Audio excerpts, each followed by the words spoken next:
The second method for charging depreciation is written down value method.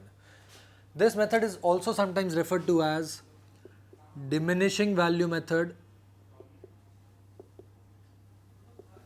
diminishing value method, or reducing cost method,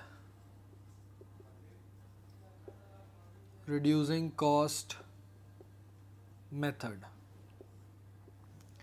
Now students, in this method, depreciation is charged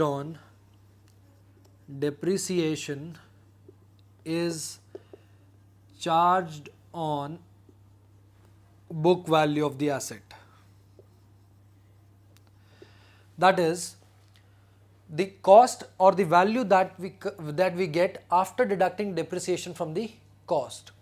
On that value, depreciation is charged. In straight line method, depreciation was charged on the cost of the asset throughout its life.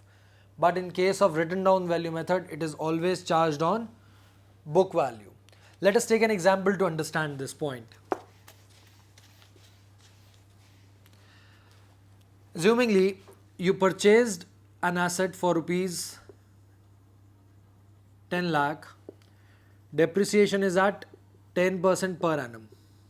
So for first year, depreciation will be 10 lakh, 10% of 10 lakh, that would be 1 lakh. So the book value would be for the next year rupees 9 lakh. Since depreciation of 1 lakh has been charged, now the value of the asset for the next year would be rupees 9 lakh.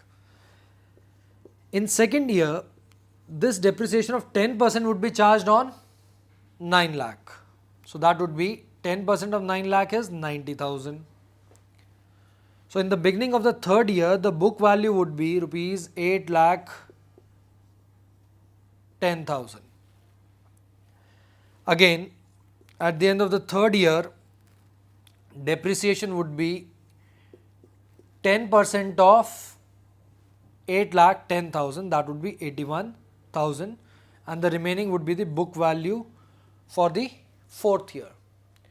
So this makes it very clear that in case of written down value method, depreciation is always charged on the book value that appears in the beginning of the year, whereas in straight line method, depreciation is charged on the cost of the asset. Now students, let us understand certain advantages and limitations of written down value method.